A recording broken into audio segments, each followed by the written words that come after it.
It's just kind of who I am. I want to pour into my team as much as possible, and I'm pretty in tune with my body. I can read a room pretty well, and so when I see we're lacking a little bit, you got to step up. But if we're good, you're just there to encourage and give people confidence. Hello everyone, and welcome back to the Clark Update.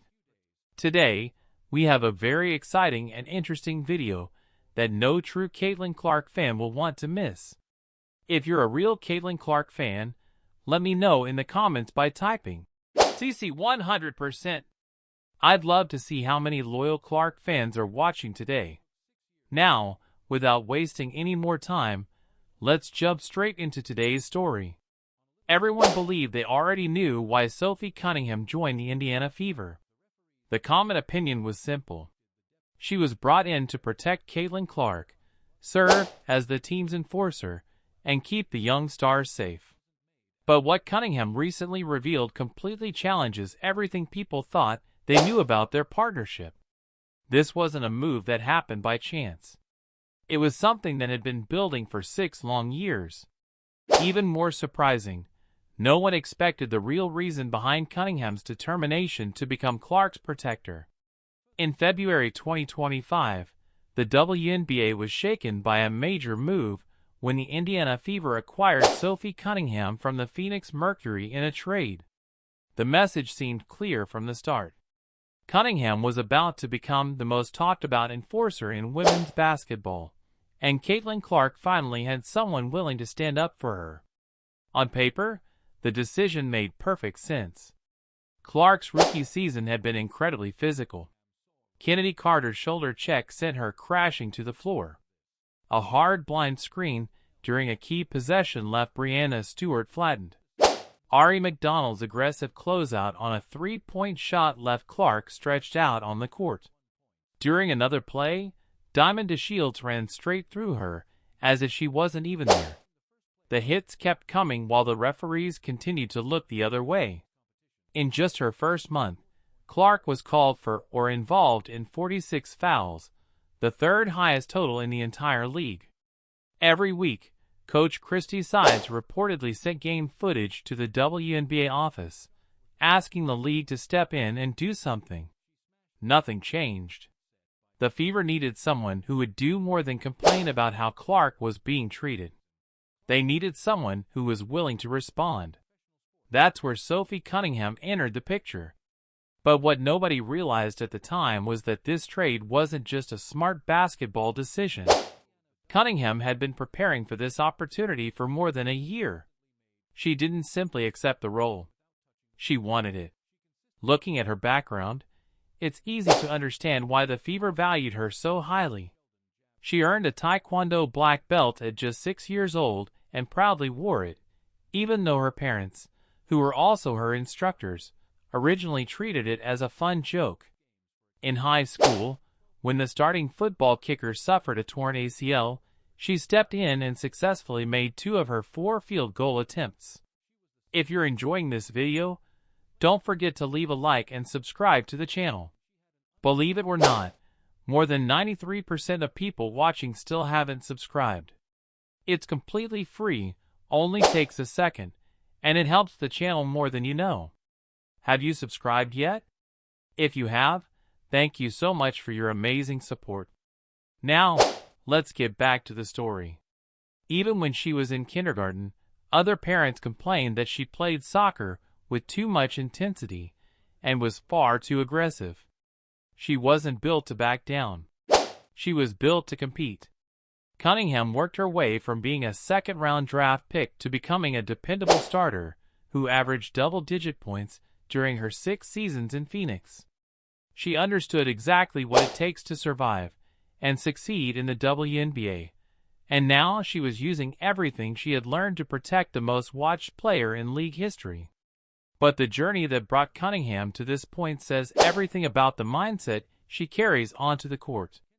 She finished her college career as Missouri's all-time leading scorer, started 129 games, averaged 17 points, 5.4 rebounds, and 3 assists per game, and helped lead the Tigers to 4 straight NCAA tournament appearances.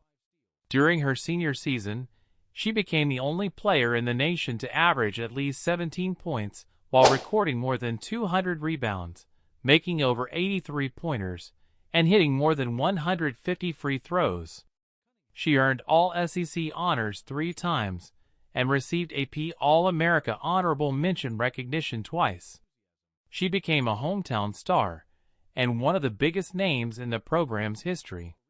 Yet despite everything she achieved, she constantly dealt with the reputation of being too aggressive, too physical, and too emotional.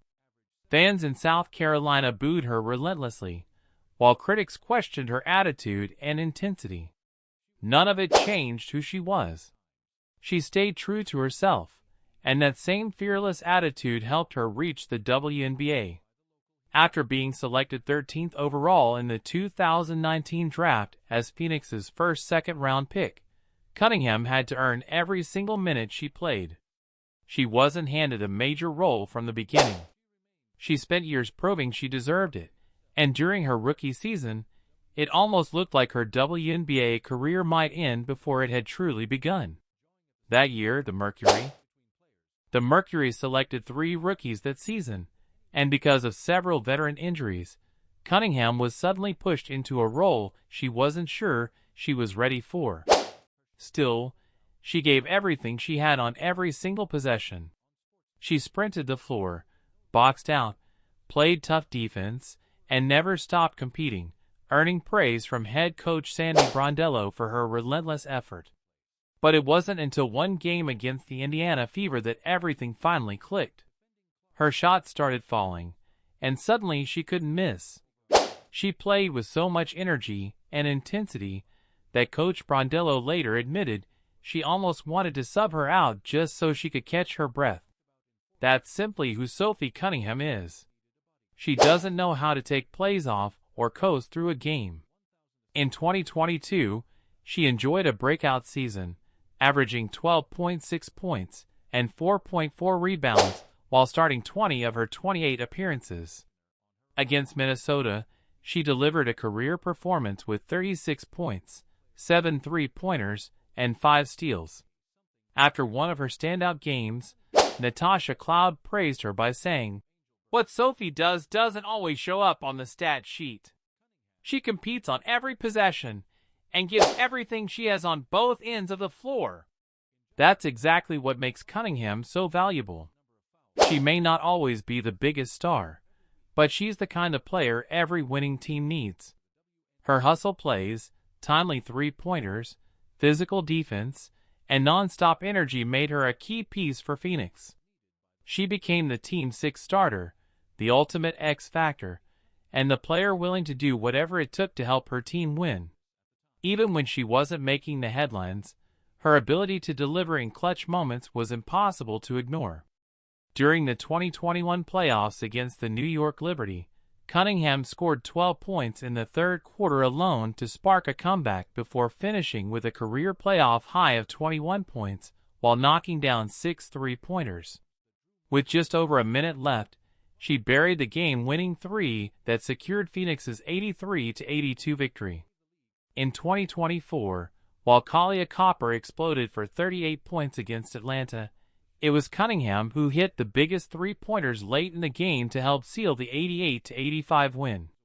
Head coach Nate Tibbetts valued her so highly that she became the trusted 6th starter, a player capable of changing the outcome of a game even without dominating the ball.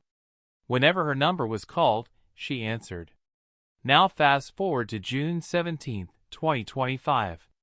Indiana Fever versus the Connecticut Sun. It was the game that instantly made Sophie Cunningham a household name. During a heated sequence, J.C. Sheldon poked Caitlin Clark in the eye, and something inside Cunningham immediately snapped. What followed became one of the most viral moments of the entire WNBA season. Cunningham stepped into full enforcer mode, confronting Connecticut players near the bench, getting between opponents, standing face-to-face with them, and making one thing crystal clear. Anyone who took a cheap shot at Caitlin Clark would have to answer to her. Emotions boiled over, both benches emptied, and the internet exploded. Within just a few days, Cunningham's TikTok following skyrocketed from around 300,000 to 1.4 million. Her merchandise sold out across the country within hours. Sports networks replayed the footage over and over again, and fans were no longer just watching Caitlin Clark. They were watching the player determined to protect her. From that moment on, Cunningham officially became known as the league's enforcer. Everyone wanted to talk about Sophie Cunningham, but standing up for Clark on the court was only the beginning. What she did next divided opinions across the entire league. She openly challenged WNBA Commissioner Kathy Engelbert.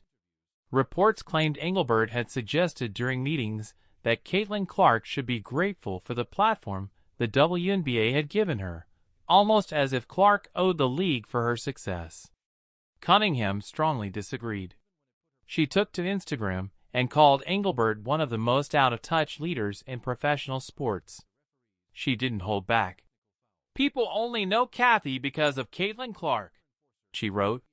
Her comments were direct, personal, and impossible to ignore. Cunningham backed up her argument with numbers, pointing out that Clark appeared in 21 of the 24 WNBA games that attracted more than 1 million viewers during her rookie season. She argued that the Caitlin Clark effect played a major role in helping the league secure its massive $2 billion media rights deal, bringing attention and exposure the WNBA had never experienced before. Ticket sales skyrocketed, merchandise flew off the shelves, and fan interest reached record levels. Yet the commissioner continued acting as though Clark owed something to the league. Cunningham made sure everyone understood just how backwards that thinking was. She didn't care about the criticism or the consequences. She simply said what she believed needed to be said. And when you look at Clark's accomplishments, it's easy to understand why.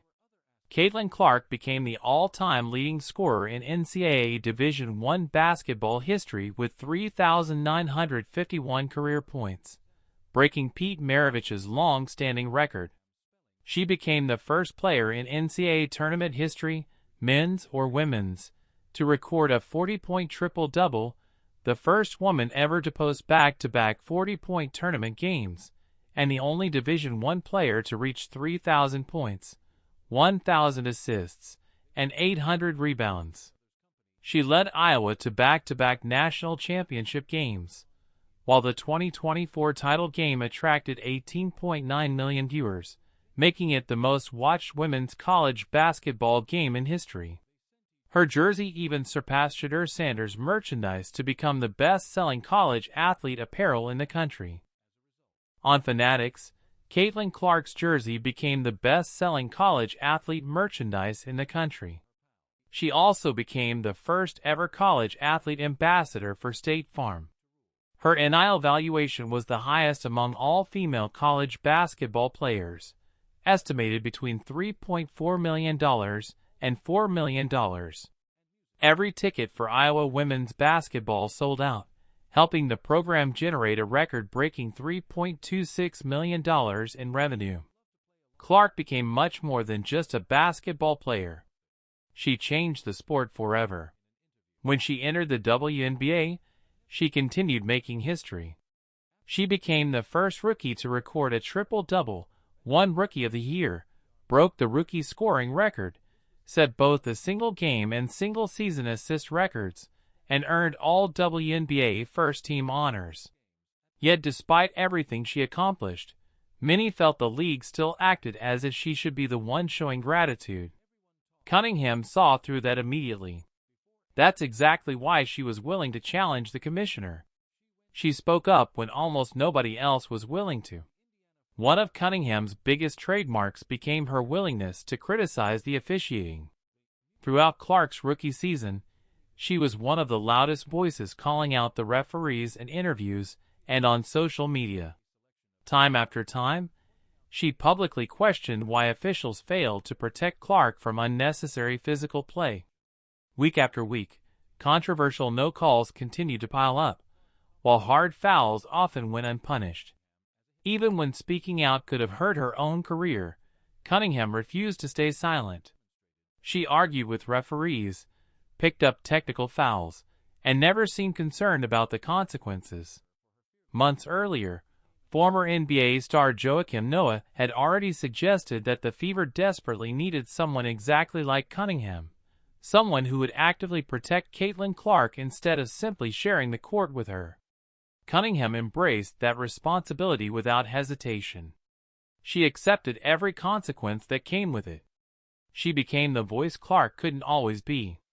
As a young superstar, Clark often had to choose her words carefully, but Cunningham, as an established veteran, had no problem saying exactly what she believed. Still, their relationship wasn't built only on confrontations and defending each other. Over time, a genuine friendship developed between the two.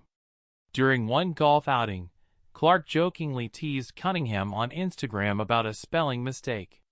Cunningham laughed it off and poked fun at herself right back. It was simply two friends enjoying each other's company with no egos and no drama. At the Annika Pro-Am golf tournament, they even served as each other's caddies, laughing, joking, and playfully trash-talking as if they had known each other for years instead of only a few months. Cameras regularly caught them sharing genuine moments away from basketball, enjoying each other's company off the court. Their friendship was real, just like Cunningham's role as Clark's protector. They weren't putting on a show for the cameras. They truly enjoyed being around one another. They spent time together, stayed in touch through text messages, and built a real connection. That made Cunningham's desire to protect Clark feel even more genuine. She wasn't standing up for Clark because management asked her to. She was standing up for someone she considered a friend. Beyond defending Clark, Cunningham also proved she wasn't afraid to challenge authority. She openly questioned the WNBA's choice of expansion cities, arguing that places like Philadelphia, Detroit, and Cleveland weren't the strongest options for the league's future. Cleveland's social media team quickly fired back by posting a video of Caitlin Clark praising the city, trying to paint Cunningham as a hypocrite. But Cunningham didn't back down. After openly criticizing the commissioner, there was no reason she would be intimidated by a social media account. Fans admired her fearless attitude, and it quickly became a major part of her identity. She was saying what many other players were thinking, but weren't willing to say publicly. She became known as the player who didn't care whether league officials approved of her opinions. What mattered most to her was honesty, and that authenticity connected with fans, who believed the league had become overly controlled and overly political. Anyone wanting unfiltered opinions about what was happening around the WNBA started paying attention to her podcast, Show Me Something. But this is where the story takes a surprising turn. Long before Sophie Cunningham ever put on an Indiana Fever jersey, and long before a trade was even rumored, she was already one of Caitlin Clark's biggest supporters. Back in 2024, while still playing for the Phoenix Mercury, Cunningham openly admitted in an interview that she would love the opportunity to play alongside Clark someday. "For real," she said. "I'm a huge fan, and I don't say that about just anyone." Those words weren't part of some carefully planned public relations strategy after the trade happened. They came long before anyone imagined the two would become teammates. It was genuine admiration from an experienced WNBA veteran who had been watching an extraordinary college star completely change the game. Cunningham had been following Clark's journey long before the rest of the story unfolded. Cunningham had been watching Caitlin Clark long before they ever became teammates. She followed Clark's games at Iowa, studying her incredible shooting range, elite court vision, and ball handling skills. She saw something special. Everyone talks about the enforcer role today, but long before anyone even imagined it, Cunningham already wanted that role. She didn't wait for someone to offer it. She went after it and made it happen. What looked like a simple basketball move by Indiana's front office was actually the opportunity Cunningham had been hoping for all along. She didn't just accept the role of Clark's bodyguard. She actively wanted it. Think about that for a moment. She was a 6-year veteran in Phoenix, who had recently signed a contract extension through 2025, because she genuinely loved the organization and believed in Matt Ishbia's vision for the franchise. Phoenix had become like a second home to her. Yet when the opportunity came to play alongside Caitlin Clark, she embraced it without hesitation. That's not something you see every day. Most players don't leave a team they truly love just to become the protector of a rookie.